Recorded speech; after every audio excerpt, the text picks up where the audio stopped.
존경하는 최익순 의장님과 동료 의원 여러분, 그리고 김홍규 시장님 비롯한 집행기관 공무원 여러분, 안녕하십니까. 강릉시의회 김문섭 의원입니다. 먼저 자유발언할 수 있는 기회를 주신 데 대하여 진심으로 감사 인사를 드립니다. 저는 오늘 강릉시 경관을 해치고 여러 가지 문제를 야기하는 울타리 설치에 관해 한 말씀 드리고자 이 자리에 섰습니다. 2019년 9월 대한민국이 처음으로 ASF가 불리는 대한민국 돼지열병이 발생한 이후 경기도와 강원도를 중심으로 확산되자 야생 멧돼지가 바이러스를 전파하는 것을 원인으로 지목하였고, 이에 정부와 지자체는 감염된 멧돼지가 농가로 접근하지 못하도록 산지와 주요 이동 경로에 울타리를 설치했습니다.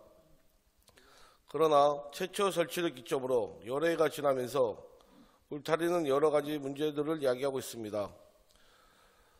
농작물 재배지와 생활 공간을 가로막은 경우 그 공간을 통과하기 위해 우회하는 등 장거리 이동이 필요한 경우가 많아 농민들은 일상생활에 큰 불편을 겪는 실정입니다. 또한 시간의 흐름에 따라 철망이 부식되고 훼손되어 녹슨 울타리가 시야를 가리고 경관을 해치는 것은 물론 파상풍 위험까지도 우려됩니다. 지반이 약해진 부근에는 울타리가 뽑히거나 출입문이 열린 채 방치되는 등 방만한 관리가 이어지고 있음에도 설치를 주관한 부서가 달라 처리 시간이 길어지는 것 역시 문제입니다. 사람을 넘어 야생동물의 이동 패턴에도 교란을 빚어내고 있습니다.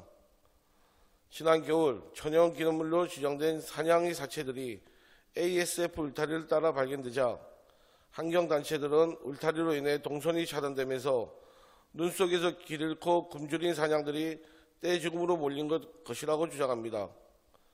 환경부에서는 이와 같은 상황을 받아들여 울타리의 개방 지점을 확대하는 방향으로 진행하고 있지만 얼마만큼의 큰 효과가 낼지 의문입니다. ASF 방역 울타리는 정부가 설치한 광역 울타리 1,800km, 지방자치단체에서 설치한 2차 울타리 1,200km를 더해 총 3,000km에 달하며 2019년 처음으로 설치된 이후 지금까지 총 1,560억이 넘는 비용이 투입되었습니다. 2021년 국도비가 포함된 16억 원으로 35km의 2차 울타리 설치한 강릉시는 이후 연평균 1억이 넘는 예산을 울타리 관리 인건비와 유지 보수 비용으로 지출하고 있습니다. 그러나 ASF가 부산까지 확산된 현 시점에서 더 이상의 강력 울타리 방역은 무의미하며 강릉시도 매년 지출되는 인건비, 유지 보수 비용을 다른 효율적인 방식으로 사용할 방안을 고려해야 합니다. 초기에는 감염병 확산 속도를 늦추는 역할을 했겠지만 중기에 접어든 만큼 방역 방식도 달라져야 합니다.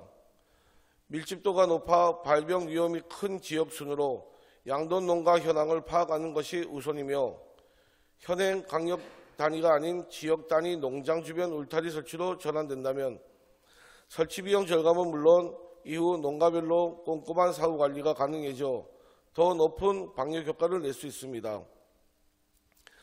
이와 더불어 동물 찾기 사고 저감 대책 사업으로 추진된 야생동물 유도 울타리 설치 또한 문제입니다. 7번 국도를 따라 사천 구라미에서 주문진 농공단지까지 상하행 총 8.8km 구간이 상습 로드킬 구역으로 선정되어 울타리가 설치되었습니다.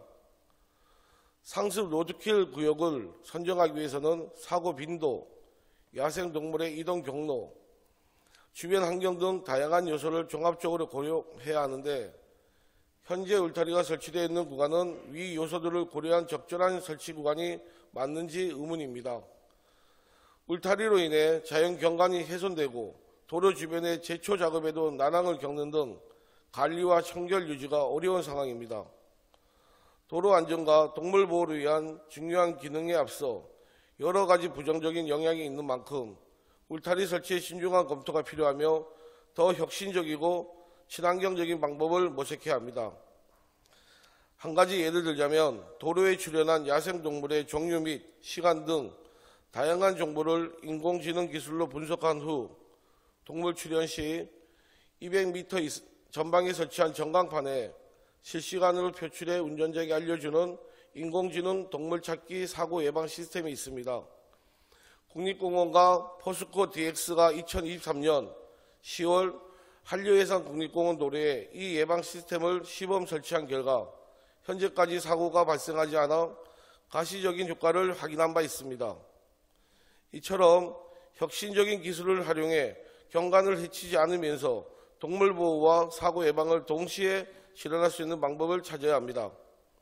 감염병 예방, 로드킬 예방 등 안전을 위한다는 명분으로 무분별한 울타리 설치는 이제 지양해야 할 때입니다. 울타리 대신 기술적 혁신과 주민들의 편의를 고려한 새로운 방안을 통해 더 안전하고 지속 가능한 사회를 만들어 나가야 하며 생태계와 인간이 공존할 수 있는 길을 모색해야 합니다. 이를 위해서는 우리 모두가 상호 협력하여 보다 창의적인 방안을 고안해내고 문제를 해결해 나가야 합니다. 김홍규 시장님을 비롯한 집행기관 공무원 여러분, 더욱 살기 좋고 아름다운 광흥시를 만들기 위한 노력에 함께해 주실 것을 당부드리며 이상 발언을 마치겠습니다. 끝까지 경청해 주셔서 감사합니다.